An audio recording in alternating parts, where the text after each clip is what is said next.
Lucas capítulo 3, no verso 2. Anás e Caifás exerciam o sumo sacerdócio. Foi nesse ano que veio a palavra do Senhor a João, filho de Zacarias, no deserto. Ele percorreu toda a região próxima ao Jordão, pregando um batismo de arrependimento para o perdão dos pecados. Como está escrito no livro das palavras de Isaías, o profeta: Vós que clama no deserto, preparem o caminho para o Senhor, façam veredas retas para ele, todo vale será aterrado e toda montanha e colinas niveladas. As estradas tortuosas serão endireitadas e os caminhos acidentados aplanados, e toda a humanidade verá a salvação de Deus. A vinda do profeta João Batista foi profetizada em Isaías capítulo 40, no verso 3 e 4. Exatamente esse texto que Lucas está falando sobre a sua origem, né? Que surgiu esse João Batista, esse profeta que clama no deserto, a voz que clama no deserto. E essa terminologia, essa descrição do profeta é muito profundo, porque é a sina de todo profeta. É quase como a definição do que é ser um profeta. É falar para uma nação que não quer escutar. É falar para corações desérticos, né? Que não se quebrantam, que estão endurecidos, que são rebeldes, que são obstinados.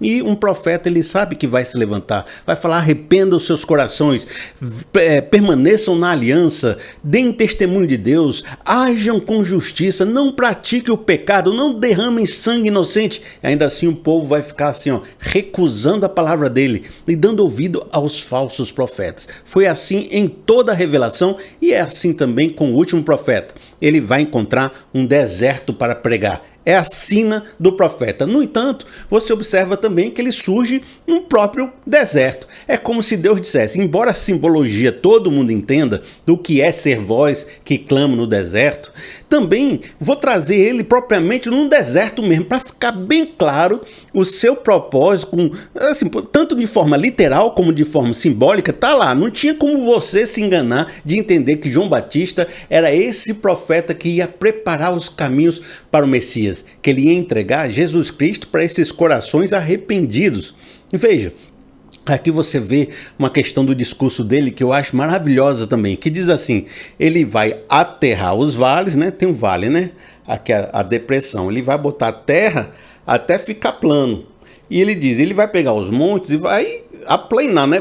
Vai diminuir os montes, de maneira que ele vai pegar quem está embaixo, vai levantar, e pegar quem está em cima e rebaixar, né? Porque também é da questão de quem prega, quem fala a palavra, compreender que nem toda palavra é para toda pessoa naquele exato momento. Por exemplo, você pode dar uma palavra de consolação, como a gente estava falando na palavra passada. Você pode dar uma palavra de consolação e aquele consolo está servindo de pedra de tropeço. Por quê? Porque naquele momento o ideal seria uma palavra de exortação. Então, dependendo da pessoa, do momento que ela está vivendo e das questões que abordam o seu coração e a sua vida, a palavra pode ser A e a palavra pode ser B. Por isso que, se há um decline, você precisa encher de um tipo de palavra. Mas se há uma montanha, você precisa diminuir com outro tipo de palavra. Esse exercício da pregação é um diálogo com a sociedade. Você é quase como se fosse um artesão, fazendo assim, mexendo na massa de moldar de acordo com que a massa vai se mexendo, né? Então você vai aqui, aqui tem que botar mais no fogo, não, aqui tem que botar uma água, tem que esfriar a massa desse lado. E o profeta vai fazendo esse trabalho para preparar o coração das pessoas para a chegada do Messias. Veja, eu gosto muito dessa ilustração, que eu não sei se cai no seu coração de uma maneira tranquila, mas uma vez eu vi um palestrante dizendo, e fez muito sentido para mim. Ele disse assim: não motive um burro, porque senão ele sai fazendo burrada por aí. E dessa forma também que eu entendo muito dessa prática de pregar, de falar, de conversar, de aconselhar. Se você pegar uma pessoa que você precisa dar uma freada nela e motivar, fazer o contrário, ela já estava fazendo tudo errado, ela vai começar a destruir ainda mais a sua vida. Por isso, tem essa dinâmica. E por que eu estou me demorando nessa dinâmica? Porque a gente vai ver mais à frente que ele vai ter uma palavra específica para cada grupo social que tinha naquela época. A gente vai ver através do discurso do João Batista que para os fariseus ele vai falar uma coisa, para o povo ele vai falar outra, para os publicanos ele vai falar outra, para o rei Herodes ele vai falar outra. Então ele vai modificando o tipo de exortação para o tipo de público. E isso é um ensinamento para nós sobre como a gente tem que ter discernimento para poder aplicar da melhor forma a palavra de Deus para o público que a gente está falando e também na nossa vida. Mas veja, antes da gente continuar, antes da gente ir logo para esse lado, é importante dizer que embora ele pregasse no deserto, embora essa profecia de que ele é uma voz que clama numa sociedade de coração endurecido, ele não era uma pessoa sem sucesso. Pelo contrário, Jesus mesmo dá o testemunho de que ele era um dos maiores e mais poderosos profetas. Por quê? Porque ele alcançou muita gente com seu discurso. Eu queria só acrescentar esse verso aqui, olha, de Mateus capítulo 3, no verso 5 e 6, que diz assim: a ele vinha gente de Jerusalém, de toda a Judéia e de toda a região ao redor do Jordão, confessando os seus pecados, eram batizados por ele no rio Jordão. O que você observa aqui é que ele foi extremamente bem sucedido na medida do que um profeta conseguiria ser bem sucedido, na medida do material que ele tinha para trabalhar e do local que ele foi chamado para atuar. Ou seja, não é perfeito, não alcançou toda a nação não se converteu totalmente, mas ele era muito querido pelo povo e esse era um testemunho geral, era um profeta que conseguiu, pelo menos pelo povo, não ser espancado. Os poderosos tinham medo de mexer com ele por causa do povo, sabe, o povo amava muito João Batista. Ele é um profeta que conseguiu tocar os corações e veja, vinha gente de toda a região, é como se viesse gente de todo o Ceará para a sua localidade só para ouvir a sua palavra. Isso aí me toca profundamente. Eu queria agora trazer uma palavra devocional para você. Amigos, às vezes nós somos o profeta da nossa própria vida. E, assim como todo profeta, às vezes nosso papel é lutar no mundo injusto, lutar numa sociedade complicada, num mercado de trabalho que vai ser altamente hostil à nossa pregação, com pessoas que não querem receber os nossos produtos, com seres humanos e familiares e parentes que são difíceis de lidar, ao material que Deus deu pra gente, a família que nós fomos colocados, a igreja que nós pertencemos, a cidade e a nação que nós nascemos. E aqui nesse deserto, às vezes Deus nos chama para atuar e diz: meu profeta, né? Meu filho, vá, aqui é o lugar que eu te coloquei. Sabe por quê? Porque no deserto tem muita necessidade. Tem muita gente aí trabalhando nas cidades, nos lugares ricos, nos lugares populosos. Lá nunca falta nada, mas nesse deserto tem muita necessidade e você é meu ungido, é meu profeta, vá lá, vá fazer a obra que eu vou lhe abençoar. Então, mesmo sabendo que a gente não vai assim alcançar a perfeição, que não vai conseguir transformar o mundo inteiro, nosso papel é fazer o melhor possível com aquilo que Deus colocou em nossa mão. Se ele colocou em nossa mão essas pessoas, essa igreja, essa nação, pois então faça com coração, faça com toda a diligência, aplique as melhores profecias para os melhores locais, faça com toda a sua habilidade aquilo que Deus te colocou. E eu tenho certeza que mesmo no seu deserto, amigo, quem sabe não demorou 40 vídeos para você chegar nessa aplicação e eu dizer para você: quem sabe se você agir debaixo da mão de Deus, no propósito que Deus te colocou, mesmo no deserto da sua vida, Deus não vai te abençoar como abençoou João Batista, que vinham pessoas de toda a região para ouvi-lo. Quem sabe não há um rebanho guardado para você aí fora. Você ainda não conhece, mas quando você começar a profetizar, Deus vai atrair esse rebanho até você. Por quê? Porque você está sendo instrumento de Deus para promover o arrependimento e a transformação das pessoas. Aplique isso em todas as áreas da sua vida. Não fique pensando só em questão de igreja, não. Você tem um deserto no trabalho, um deserto ali para fazer a prospecção dos seus clientes. Não é um propósito que Deus te deu? Não foi material que Deus te deu? A sua vida não tem... Você não tem que ser o administrador fiel das coisas que Deus colocou na sua mão? Então o seu trabalho é uma missão. É um deserto? Eu estou entendendo que é um deserto. Mas faça de todo o coração. Seja profeta de Deus. Faça com fidelidade. Eu tenho certeza que Deus vai atrair para você os seus clientes, a sua renda. E aquele deserto vai se tornar uma fonte que jorra para a eternidade. Amigo, tem que acreditar às vezes, tem que fazer nosso papel, mesmo sabendo que não vai ser perfeito, mesmo sabendo que vamos ter derrotas, porque naquele dia Jesus Cristo vai dizer, esse aí foi um dos maiores profetas, veja tudo o que ele alcançou, que profeta bom, cara, o povo amava esse profeta. Eu quero e eu desejo que você seja uma fonte de água cristalina no meio do deserto e possa formar esse grande oásis e que você possa batizar muitas pessoas nesse oásis. E quem sabe, se você quer trabalhar dentro de igrejas ou trabalhar com a palavra de Deus, eu não precisa nem fazer adaptação, que você seja um homem ou uma mulher de Deus pregando o evangelho e convertendo e salvando as vidas por aí. Mas veja, vamos começar agora a fazer esse processo.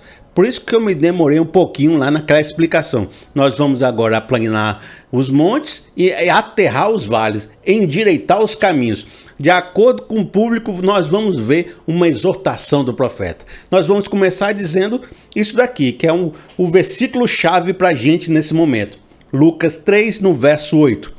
E com muitas outras palavras, João exortava o povo e lhe pregava as boas novas. Vamos ver que boas novas são essas, que exortação são essa. Vamos começar com Mateus capítulo 3, no verso de 7 a 9, e depois vamos pegar o verso 9 de Lucas 3. É a mesma coisa que está sendo dito em Lucas, mas no verso de Mateus ele acrescenta informações e eu achei mais legal acrescentar aqui, fazer um enxerto aqui no texto. Nesse momento, ele vai estar agora falando para os fariseus e os saduceus. Eu acredito que ele vai falar com a montanha, que ele precisa aplanar agora, né? Ele precisa reduzir essa montanha. Diz assim: quando viu que muitos fariseus e saduceus vinham para onde ele estava batizando, disse-lhes: raça de víboras, quem lhes deu a ideia de fugir da ira que se aproxima? Deem frutos que mostrem o arrependimento. Não pense que vocês podem dizer a si mesmo: Abraão é nosso pai, pois eu lhes digo que dessas pedras Deus pode fazer surgir filhos de Abraão. Aí em Lucas capítulo 3, no verso 9, diz assim: o machado já está posto à raiz das árvores, e toda árvore que não der bom fruto será cortada e lançada ao fogo. Olha, os saduceus eram o povo rico, o povo do dinheiro, donos de terra. Eles administravam o templo, administravam os recursos que eram depositados no templo. Eles eram assim com o Império Romano e não acreditavam nem em anjos, nem na ressurreição dos mortos, nem mesmo nos livros proféticos. Para eles só valia o Pentateuco e pronto. Interessava aos saduceus manter tudo como se estava, porque eles eram os privilegiados e não estavam interessados em mudar a ordem, nem ajudar o pobre, nem fazer nada em relação a isso. Já os fariseus eram os religiosos propriamente dito e talvez se você me acompanhou nessa série e viu como o povo era tinhoso, rebelde, obstinado, você olha assim para o fariseu e diz, mas era um povo tão que queria tão fazer as coisas certas, os fariseus. Eles eram religiosos, mas eles queriam seguir a lei bem direitinho. Parece assim o contrário daquele povo que Jeremias encontrou, o contrário daquele povo de Isaías. Parece um povo tão bom, rapaz. O fariseu comparado com o resto da Bíblia, tá bem na fita, sabe? Podia tirar até uma nota 7 e passar.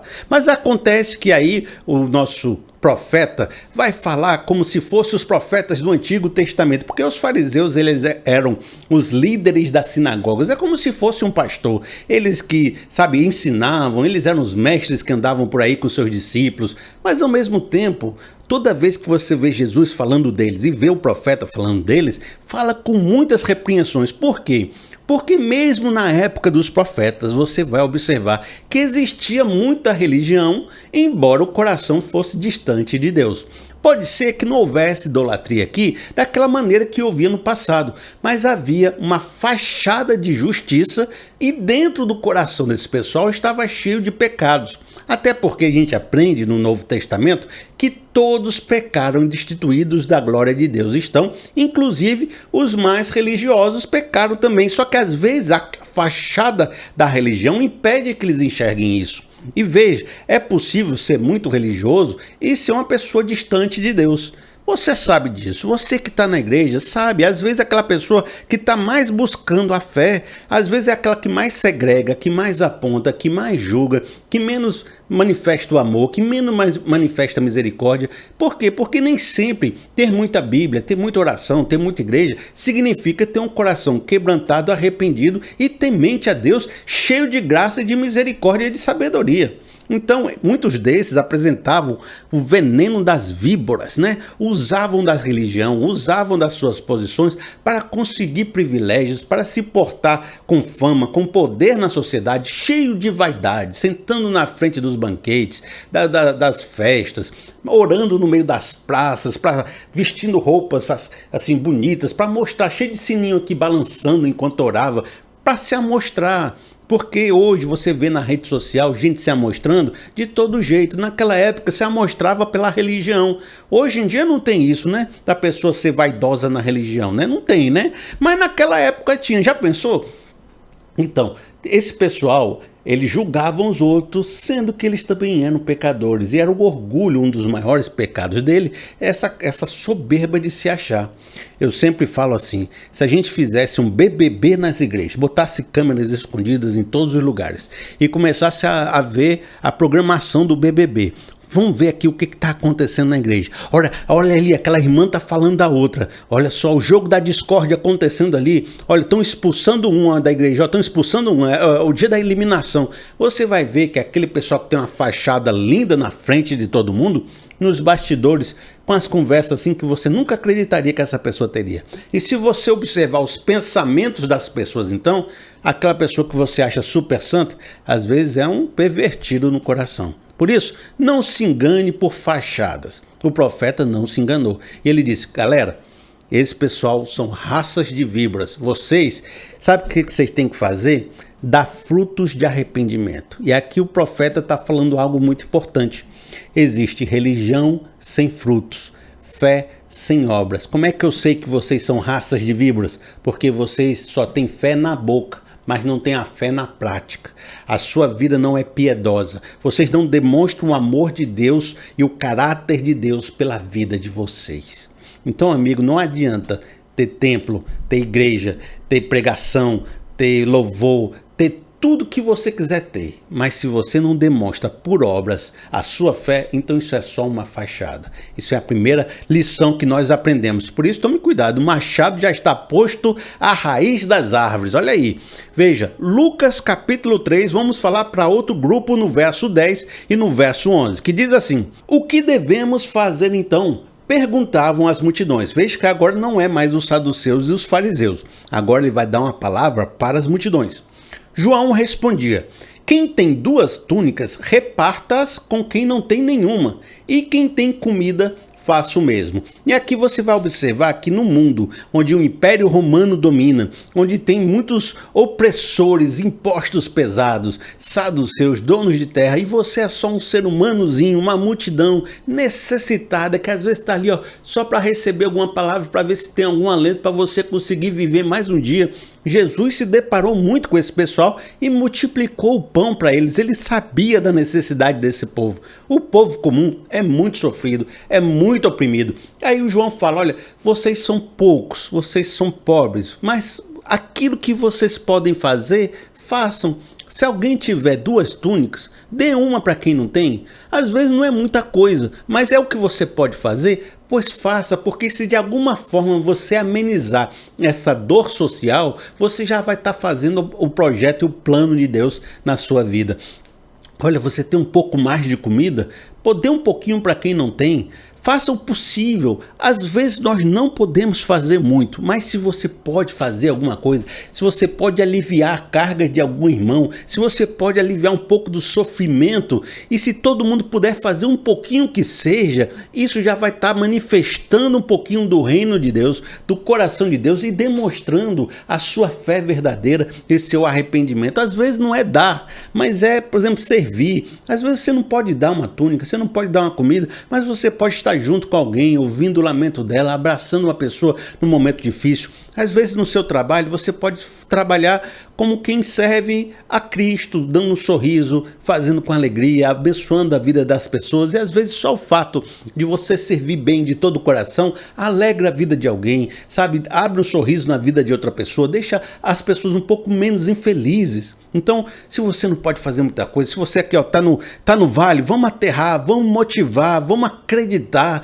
vamos ter fé, vamos compartilhar, vamos ser piedosos, vamos ser caridosos. Veja, outro público que o profeta falou, você vai ver aqui Lucas capítulo 3, no verso 12, que diz assim: alguns publicanos também vieram para ser batizados. Eles perguntaram: mestre, o que devemos fazer? Ele respondeu: não cobrem nada além do que lhe foi estipulado. Então alguns soldados lhe perguntaram: e nós, o que devemos fazer? Ele respondeu: não pratique extorsão, nem acuse ninguém falsamente. Contente-se com seu salário. Os publicanos e os soldados eram representantes do governo. Os publicanos eram cobradores de impostos. Você conheceu Zaqueu na Bíblia, você conheceu Levi na Bíblia, e eles foram alcançados pelo Evangelho. Jesus Cristo levou Levi para ser um dos seus apóstolos, que era Mateus. Então, um cobrador de imposto, que era uma pessoa mal vista na sociedade, porque realmente eles cobravam a mais do que estava estipulado.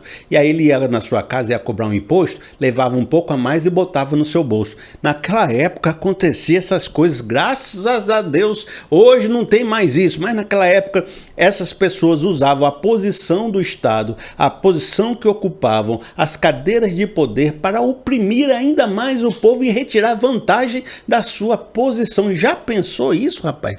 Governos, políticos, funcionários públicos, soldados, cobradores de impostos, cobrando a mais para levar para o seu bolso. Aí o profeta disse para esse pessoal: rapaz, o Estado não tem que ser um promotor da opressão.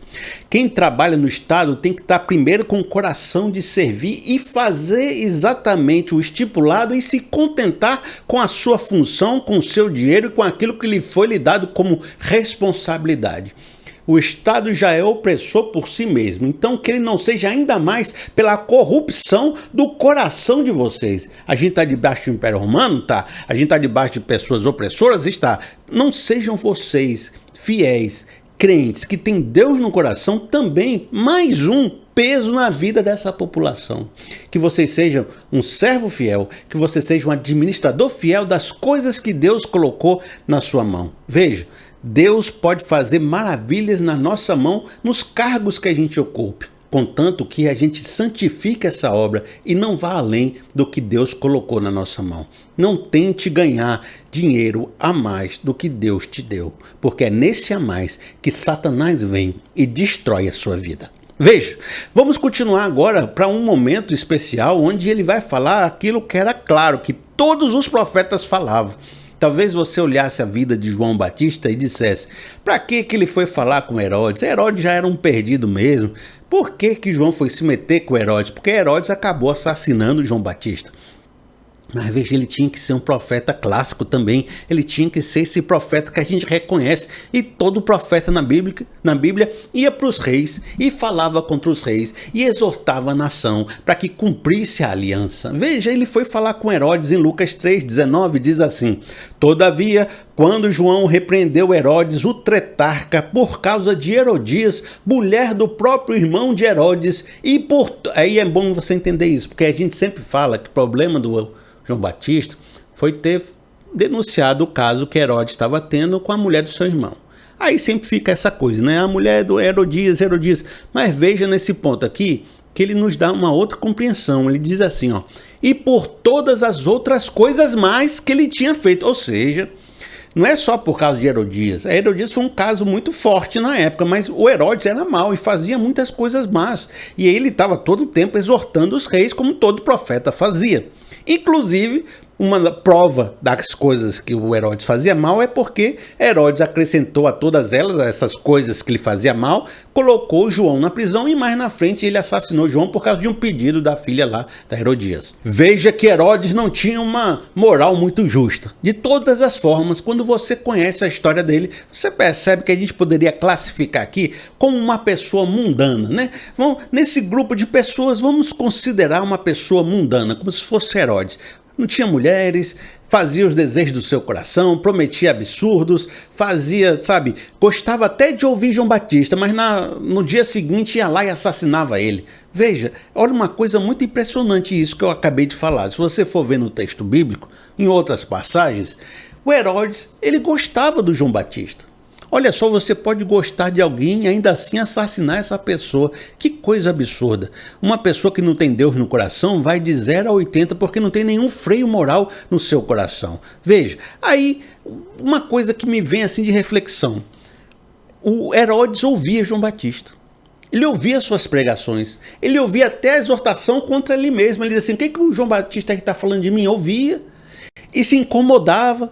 Sorria e continuava a vida, porque a palavra vinha, batia e caía no chão, ele achava interessante, afinal João Batista era um dos maiores profetas, devia ter um discurso bonito, devia ter um discurso legal, a pessoa escuta como se fosse um entretenimento, como se fosse uma coisa interessante, mas aquilo não converte o coração, não transforma o coração. Herodes representa um ímpio, representa uma pessoa que até gosta do evangelho, até gosta de ouvir minhas palavras aqui, ouvir uma palavra bíblica, mas ela não se arrepende, ela não se transforma, ela escuta porque é bonito de escutar, como se fosse uma palestra, como se fosse um coach, como se fosse uma pessoa que está trazendo alguma novidade diferente, né? Como quem vê um filme, como quem vê uma série, como quem escuta uma música, mas do mesmo tempo que a música entra por um ouvido, sai pelo outro e ela nem sabe o que estava sendo dito, nem transforma o coração e é capaz de amanhã assassinar o profeta. É como se você tivesse o maior profeta do mundo pregando para você e você diz assim, rapaz, legal esse João Batista, mas vamos lá, e vai viver sua vida. Naquela época você já pensou nisso, você tinha Jesus, o Deus encarnado, fazendo milagre assim na tua frente, pregando, e tinha gente que não acreditava, tinha gente que não recebia Jesus no coração. Às vezes você diz assim, se Deus aparecesse para mim aqui, ou se eu tivesse o melhor pregador do mundo para pregar para mim, talvez eu me convertesse. Se seu coração estiver duro, você pode ter Jesus fazendo milagre na tua frente. Você vai dizer, não, mas isso aí é paranormalidade. Não, mas isso aí é só porque a pessoa tem um discurso bonito, isso aí é manipulação. Aí você começa a arranjar justificativas para se divertir com o que está sendo feito, mas não se comprometer com o que está sendo dito e não transforma a sua vida.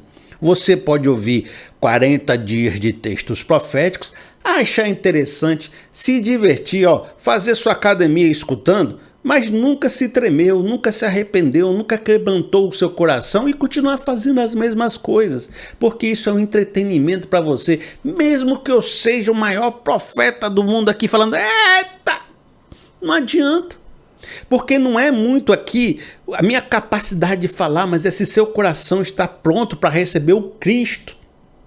Essa era a tentativa do profeta, vamos quebrantar, vamos aplanar, vamos ver se a gente consegue, mas às vezes ele não consegue.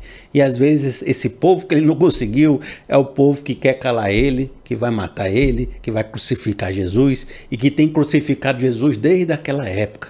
Toda vez que você diz não para o Evangelho, que você diz não para o João Batista, que você diz não para Jesus Cristo, você está assassinando Jesus Cristo naquela cruz. Você está sendo o mesmo Herodes, o mesmo povo que cortava a cabeça do João Batista e oferecia numa bandeja.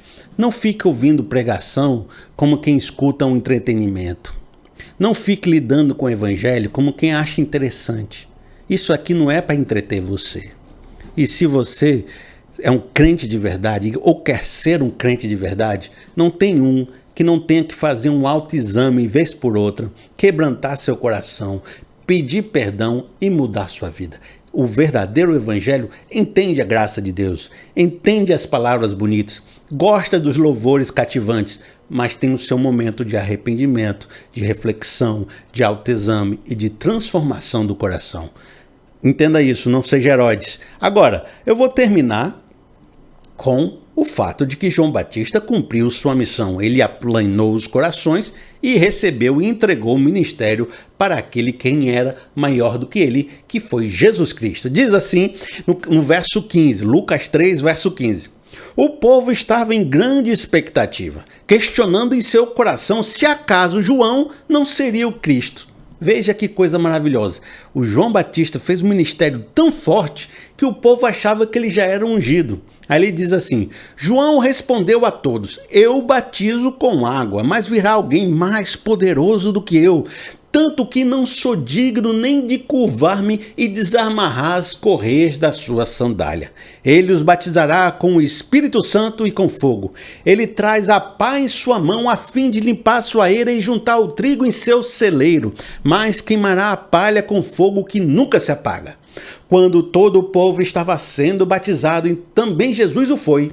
E quando ele estava orando, o céu se abriu e o Espírito Santo desceu sobre ele em forma corpórea como uma pomba. Então veio do céu uma voz: Tu és meu filho amado, em ti me agrado. Nós estamos falando do último profeta, no último vídeo. E nesse momento o profeta entrega o seu ministério para Jesus Cristo, mostrando que ele era o Cristo, revelou o Cristo, batizou o Cristo, e Deus falou: este é meu filho, né, em quem me comprazo.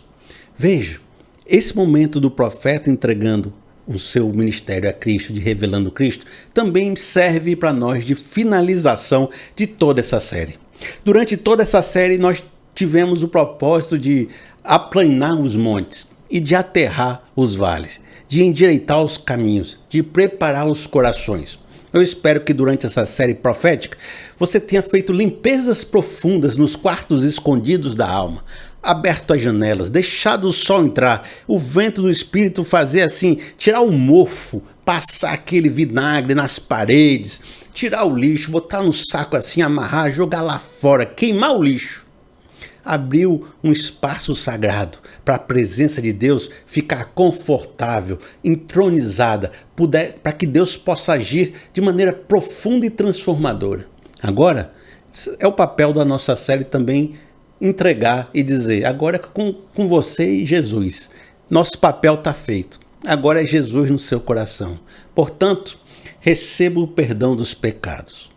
Receba a reconciliação com Deus. Receba a presença do Espírito Santo da sua vida.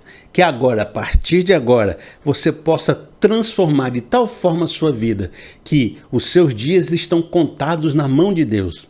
Que tudo aquilo que você fizer honre e glorifique o nome de Deus. E que Deus se manifeste nessa terra a partir dos seus dons, dos seus talentos, da sua mordomia cristã, e que as pessoas possam olhar para você como olhavam para João Batista e perguntar: não é Cristo não que está ali? Está vendo o que ele está fazendo? Parece Jesus. Que as pessoas possam olhar para a sua vida e dizer: rapaz, eu estou vendo é Jesus. Eu sei que você não é Jesus, mas eu vendo as suas ações, eu vendo a sua fé, eu vendo as suas obras, eu reconheço o verdadeiro evangelho manifesto no meio de nós. Eu entrego essa série agora como quem entrega, João Batista entrega para Jesus. Que Jesus agora possa entrar no seu coração e continuar o trabalho que ele tem para fazer. Eu vou ficando por aqui. E se o irmão quiser me abençoar, não se constranja, pode fazer através do Pix, pr.felipeseabra@gmail.com, pr.felipeseabra@gmail.com. Nos 20 segundos finais desse vídeo, tem uma playlist aqui ou aqui, onde eu estou colocando os 40 vídeos. Se você perdeu algum vídeo, vá lá, né, e assiste algum que você não assistiu. E veja, eu estou aqui muito feliz pela presença de vocês e agradeço por demais. Se você puder dar um like no vídeo e distribuir, compartilhar com o máximo de pessoas que você puder, eu vou agradecer demais. Durante esses próximos dias eu vou ficar mais descansando. Depois das eleições eu volto com mais vídeos. Mas veja, vou fazer vários cortes, botar no canal principal. Eu também vou fazer alguns cortes aqui para dar uma movimentada ainda. Que Deus abençoe vocês e até o próximo vídeo.